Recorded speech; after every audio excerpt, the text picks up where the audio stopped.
Baiklah, sebelumnya ada yang tahu kita mau belajar apa hari ini? Ada Bu.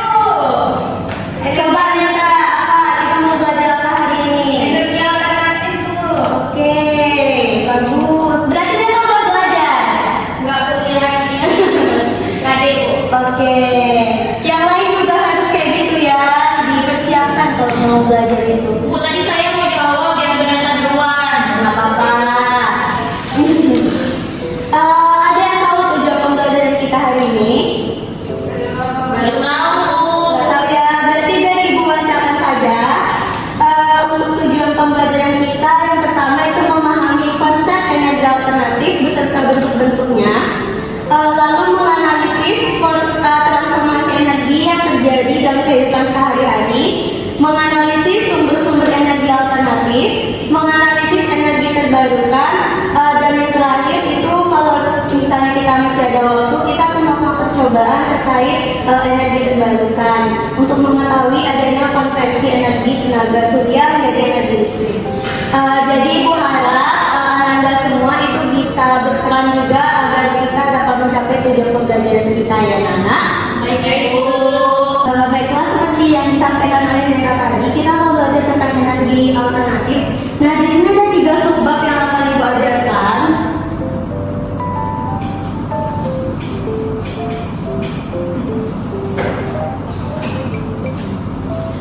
Jadi yang pertama itu ada bentuk-bentuk energi.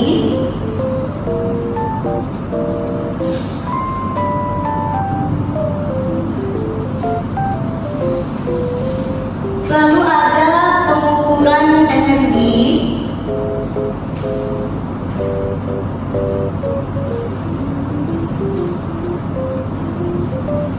Lalu yang terakhir itu ada energi terbarukan.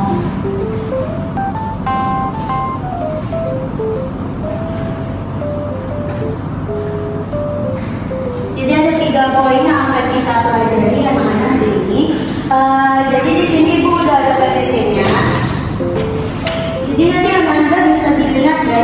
Oh, cantik. Baiklah, kita masuk ke materi yang pertama itu ada energi alternatif. Yang pertama itu bentuk-bentuk energi.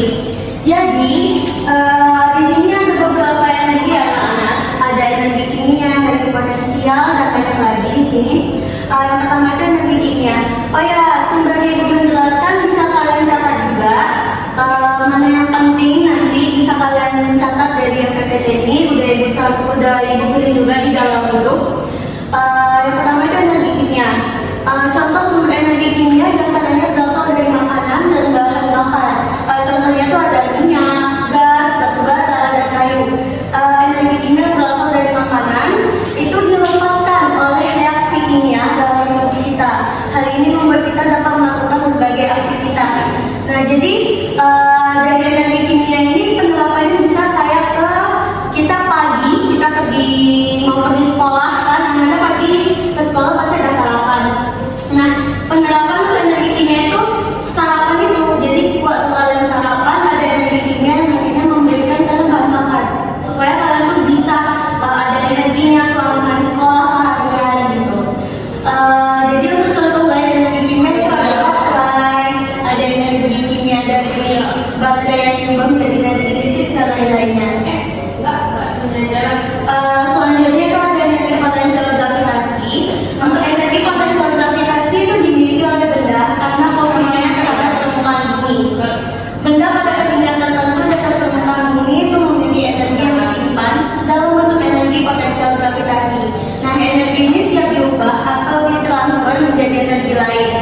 Besar energi potensial itu ditentukan oleh posisi ketinggian benda terhadap permukaan bumi, massa, dan kecepatan gravitasi bumi. Jadi untuk energi potensial ini anak-anak dia ada 3 yang mempengaruhinya. Yang pertama itu ada ketinggian, ada massa, sama kecepatan gravitasi bumi. Yang merasa perlu dicatat ya anak-anak. Iya Ibu, dicatat Bu. Terus selanjutnya ada energi kinetik. Setiap benda yang bergerak memiliki energi kinetik dan semakin cepat bergeraknya semakin besar juga energi kinetiknya. Contoh ada gerakan palu yang menancap ke paku ke sebatang kayu. Jadi ada perpindahan anak-anak antara energi kinetik dari palu yang bergerak menjadi bentuk energi lain. Terus untuk yang selanjutnya ada energi listrik. Energi listrik itu dihasilkan oleh transfer energi pada pembangkit listrik dan dari dalam baterai. Energi listrik merupakan bentuk energi yang paling umum digunakan di rumah dan industri karena ada kemudahan transmisi dari transfer ke bentuk lain. Terus ada energi panas. Energi panas ini merupakan salah satu energi yang paling umum sebagai bentuk akhir dari perubahan bentuk-bentuk energi. Energi panas akan mengalir jika terhadap perbedaan suhu antara dua benda.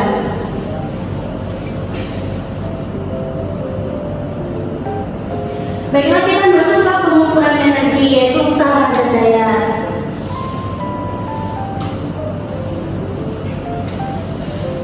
Jadi di sini udah ada gambar. Nah, gambar ini merupakan mobil yang bergerak dengan melakukan usaha. Jadi ada sebuah mobil yang bergerak dikatakan melakukan usaha akibat adanya gaya gerak mesin yang menyebabkan perpindahan. Segala sesuatu yang dapat melakukan usaha dikatakan memiliki energi. Dengan kata lain, energi merupakan kemampuan untuk melakukan usaha. Sumber energi pada mobil itu bergerak dari bahan bakarnya. Usaha dalam hal ini itu berbeda ya anak-anak. Berbeda dengan istilah usaha yang biasanya digunakan dalam kehidupan sehari-hari. Jadi besar usaha itu merupakan perkalian skalar antara gaya dengan perpindahan. Satuan energi itu sama dengan usaha, yaitu joule. Namun dalam kehidupan sehari-hari satuan energi itu sering dinyatakan dengan kalori. Untuk sumber energi dari makanan atau kilowatt untuk sumber energi listrik. Jadi 1 kalori itu setara dengan 4,2 joule kWh atau singkatan kilowatt hour dengan watt itu merupakan satuan daya. Selanjutnya kita masuk ke energi terbarukan. Energi terbarukan di sini ada banyak ya anak-anak sebenarnya. Cuma di sini yang ibu jelaskan itu cuma 3. Yang pertama itu ada energi surya atau energi matahari, yang merupakan sumber energi utama di muka bumi. Segala kehidupan yang berlangsung sebagian besar sumber energinya itu dari matahari.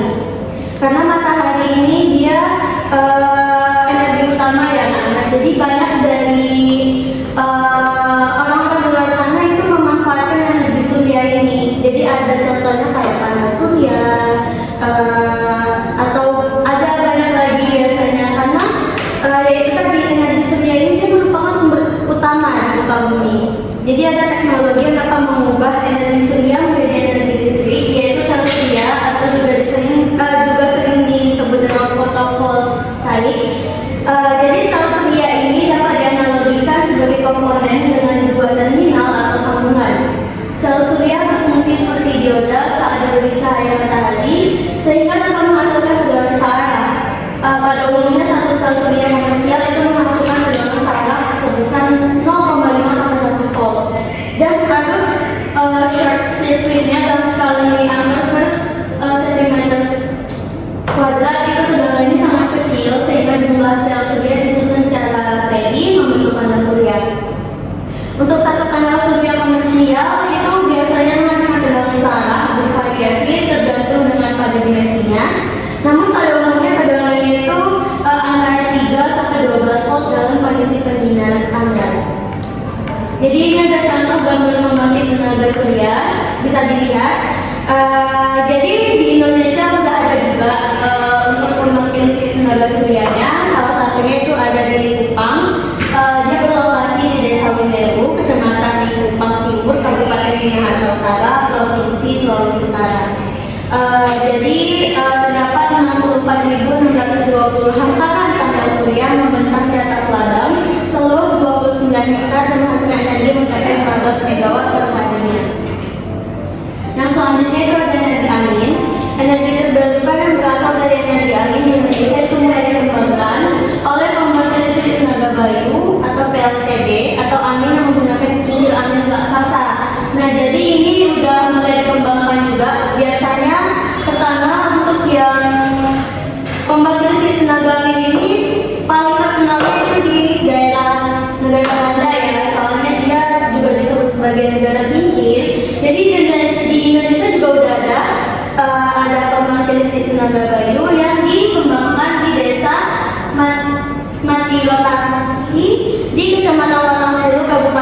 juga Sulawesi Selatan. Nah, jadi di PLTB ini dia punya 30 point turbin generator atau kincir angin yang menghasilkan sebesar 75 megawatt. Jadi PLTB Sidrap ini bisa dikatakan sebagai pembangkit tenaga angin pertama dan yang terbesar di Indonesia yang memanfaatkan lahan kurang lebih 100 hektar. Terus ada energi air. Untuk energi air dalam hal ini merupakan energi yang diperoleh dari air yang mengalir. Air pada ketinggian tertentu itu berarti contohnya dari air terjun ya anak-anak. Dia menyimpan energi potensial dan energi kinetik. Energi ini dapat dimanfaatkan untuk diubah menjadi energi listrik maupun energi lainnya. Jadi kalau di Indonesia itu udah ada juga PLTA untuk pembangkit listrik tenaga air.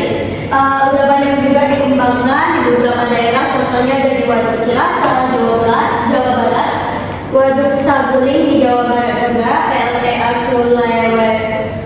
Sulewanga di Poso Sulawesi Tengah, sama PLTA Sigula-Gula Samosir Sumatera Utara. Dan sebenarnya masih banyak lagi, cuman yang terkenal yang beberapa tadi udah ibu sebutkan. Lalu terakhir itu ada energi geotermal. Energi geotermal ini merupakan energi yang berasal dari sumber panas bumi. Jika digariskan dengan air dingin dimasukkan ke dalam poros atau lubang batuan di bawah permukaan bumi, maka akan ada keluar uap air pada poros atau lubang lainnya. Nah, uap air ini nanti akan digunakan untuk menggerakkan turbin dan menghasilkan energi listrik. Nah, di Indonesia juga udah ada pembangkit listrik tenaga geotermal atau panas bumi ini. Salah satunya itu ada di PLTP Kamojang, Jawa Barat.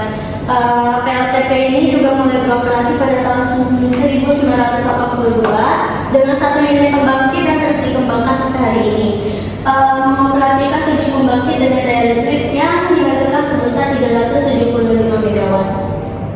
Jadi sekian untuk materi yang bisa Ibu sampaikan. Jadi dari yang Ibu paparkan tadi, ada yang ingin bertanya atau ada yang masih belum paham, mungkin bisa mengangkat tangan.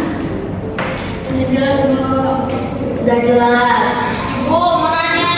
Apa itu? Ya, Tadi kan ada di ini mana tadi di slide yang energi surya. energi surya Yang bawahnya. yang ini. Nah, tadi kan udah ada tuh kan pembangkitan tenaga listrik surya di daerah Likupang. Jadi dengan adanya 64.620 panel surya tuh mereka tuh saluran energinya kemana ya? Menyalurkan energi surya itu kemana ya? Karena ini sebenarnya ya mungkin untuk saat ini untuk yang hasil dari perubahan energi yang dihasilkan dari panel surya ini itu biasanya dialirkan ke daerah-daerah yang ada di sekitar sana. Jadi sebenarnya untuk saat ini Indonesia memang lagi besar-besaran juga ya semoga saja karena Indonesia kan juga dikenal sebagai negara yang penuh dengan banyak sumber dayanya yang bisa dimanfaatkan. Jadi untuk saat ini mungkin 64.620 panel surya ini itu dialirkan ke daerah-daerah di sekitar dari PLTN tadi. Tuh. Ya Bu, Masih ada lagi yang ingin bertanya? Sudah paham semuanya? Kalau misalnya Ibu tanya hanya bisa menjawab. Tapi katanya sudah paham. Jadi ini udah paham semua sama apa yang udah dijelaskan? Nggak ada lagi yang mau bertanya? izin dulu ya. Ya, duduk. Berarti bisa Ibu kasih soal ya untuk mengecek pemahaman Anda semua. Bisa. Bawa HP kan? Bawa Bu.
30. Yang mau maju ke depan ibu tambahin nilai plus. Jadi ketiga ibu.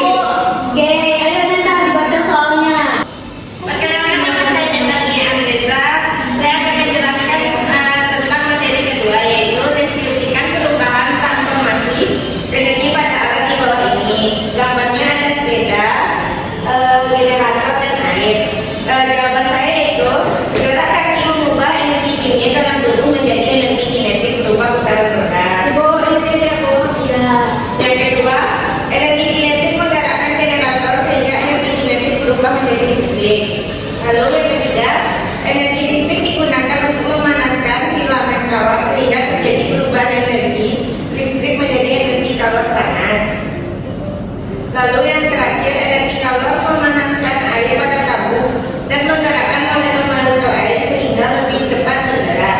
Dalam hal ini berarti energi kalor berubah menjadi energi kinetik. Kalau baik, sekian jawaban dari saya. Terima kasih. Oke, tepuk tangan untuk Neta. Ada jawabannya yang beda nak? Yang pertama sama? Sama Bu.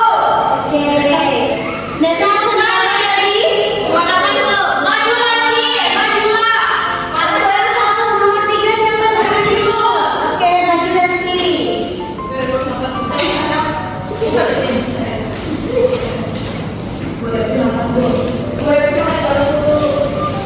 Baca soalnya terus bacakan jawabannya ya. Yang teman-temannya mana di sini mana kawannya di depan? Ini Pak Bu.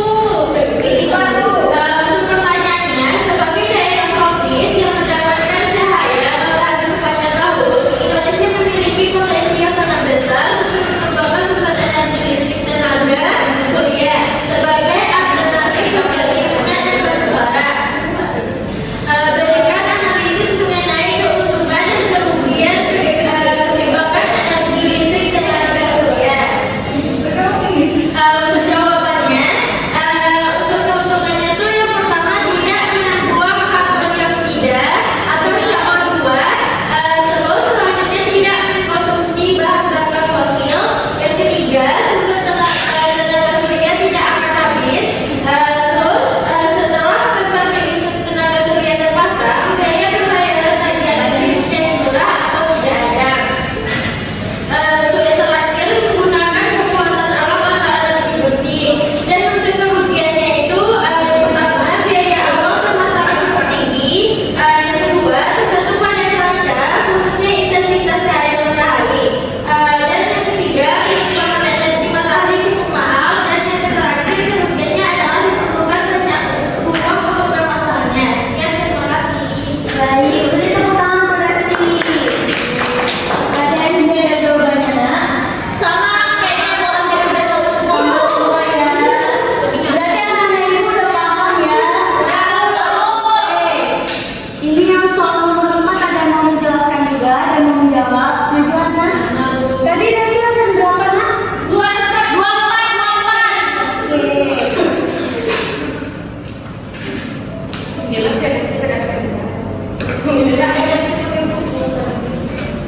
Saya akan menjawab pertanyaan yang nomor 4. Soalnya di sini banyak orang percaya bahwa angin merupakan salah satu alternatif yang menjadikan minyak dan batu bara sebagai sumber energi untuk memproduksi listrik. Ada gambar di bawah ini merupakan kincir angin dengan bilah yang diputar oleh angin. Rotasi ini menyebabkan listrik dihasilkan oleh generator yang diputar oleh kincir angin. Nah, yang ditanya di sini coba jelaskan tempat yang paling tepat untuk menggunakan sebuah aliran angin untuk menghasilkan listrik. Jawabannya, untuk menghasilkan energi listrik yang baik dan aman digunakan untuk produk teknologi, maka tegangan yang dihasilkan harus mendekati tetap atau konstan dan stabil. Tegangan listrik dipengaruhi oleh laju angin. Jika laju angin konstan, maka energi listriknya juga konstan dan stabil. Sekian jawaban dari saya. Baik, terima kasih kepada anak. Beri tepuk tangan dulu. Sama jawabannya ya berarti. Sama Ibu. Anak tadi absen berapa? Absen 40. Oke. Yang soal terakhir, ini ada yang mau menjawab? Nggak ngerti. Gimana semuanya nggak ngerti. Nggak ada yang bisa jawab soal nomor 5, nak.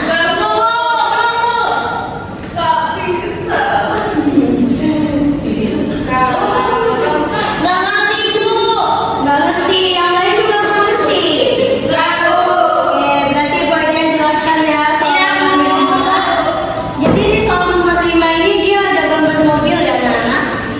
Jadi sebuah mobil bergerak dengan kecepatan tetap melawan gaya gesek antara ban mobil dan lantai.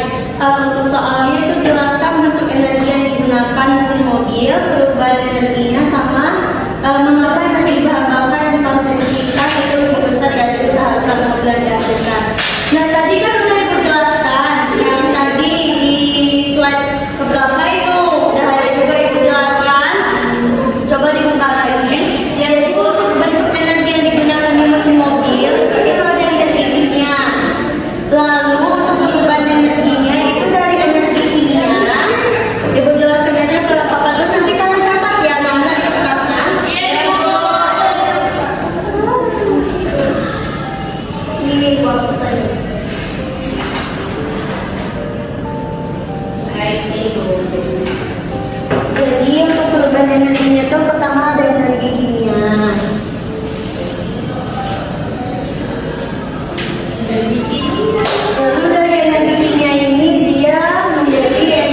di dalam kelas ini. Ini kelasnya Ibu lihat aktif ya anak-anak. Ibu senang juga. Tadi waktu masuk juga Ibu dengar ada yang belum makan. Jadi usahakan masuk kelas Ibu udah pada makan semua ya. Jadi kalian yang belum makan aja semangat, apalagi yang udah makan nanti udah istirahat. Oke, jangan lupa nanti alat-alat praktikumnya dibawa. Jadi Ibu tutup aja pembelajaran kita hari ini. Wassalamualaikum warahmatullahi wabarakatuh.